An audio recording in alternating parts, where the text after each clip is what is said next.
Hello friends, कैसे हैं आप लोग। उम्मीद है आप लोग बहुत अच्छे होंगे। फ्रेंड्स, आप सभी का हमारे यूट्यूब चैनल एक एजुकेशनल स्क्वाड में स्वागत है। फ्रेंड्स, मैं फिर आपके लिए लेकर आ गया हूं कुछ महत्वपूर्ण प्रश्न फिजिकल एजुकेशन से संबंधित। तो चलिए फ्रेंड्स, बिना देरी के स्टार्ट कर लेते हैं। आज का हमारा पहला क्वेश्चन है, लीग टूर्नामेंट की सर्वप्रथम कल्पना श्री बर्गर ने की थी, जिस कारण इसका नाम पड़ा है।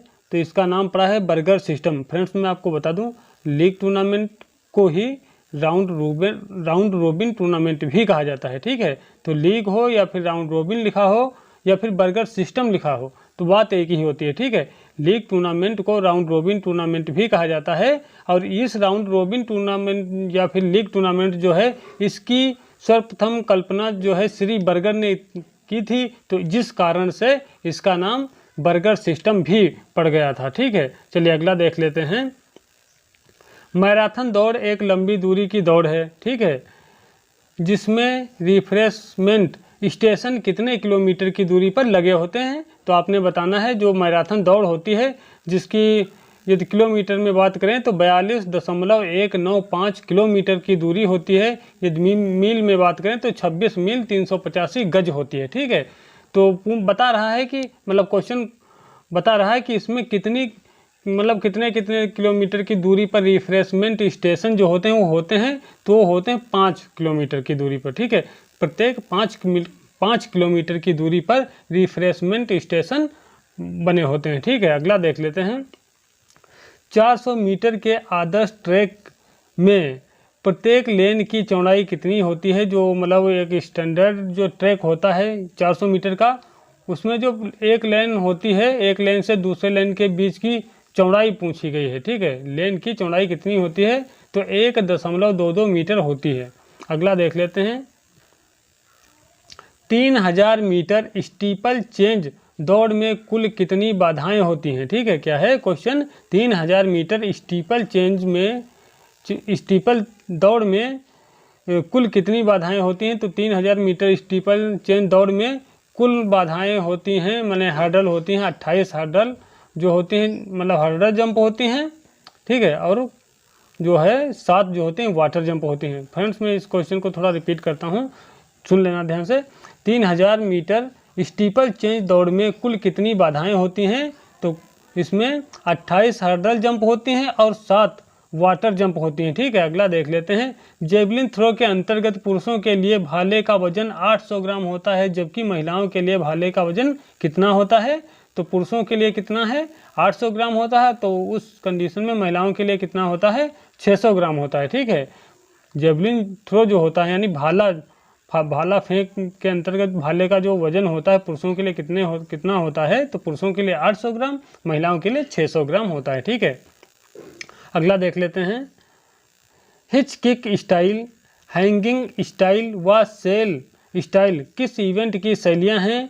तो ये सभी लंबी कूद की शैलियाँ हैं। ठीक है, क्या है, hitch kick style, hanging style या सेल स्टाइल किस इवेंट की शैलियाँ हैं। तो ये सभी जितनी भी हैं, ये सब लंबी कूद यानी लॉन्ग जंप की शैलियाँ हैं, कूदने के प्रकार हैं, तरीके हैं। ठीक है, अगला देख लेते हैं। पयोली एक्सप्रेस, जिनको हम उड़न परी या फिर भारतीय ट्रैक एंड फील्ड की रानी के नाम से जाना जाता है या फिर विख्यात हैं, एक भारतीय एथलीट हैं जिनका नाम पीटी उषा। उनका जन्म बताना है कहाँ है। ठीक है, मैं क्वेश्चन रिपीट करता हूँ, ध्यान से पढ़िएगा। ठीक है, पयोली एक्सप्रेस या उड़न परी या भारतीय ट्रैक और फील्ड की रानी के नाम से विख्यात भारतीय एथलीट पीटी उषा का जन्म कहाँ हुआ था।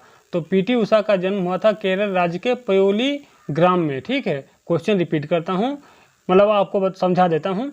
जो पीटी उषा हैं, इनको ही हम पयोली एक्सप्रेस के नाम से जानते हैं, यानी उपनाम से उड़न परी के नाम से भी जाना जाता है, और भारतीय ट्रैक एंड फील्ड की रानी के नाम से भी इनको जाना जाता है, संबोधित किया जाता है।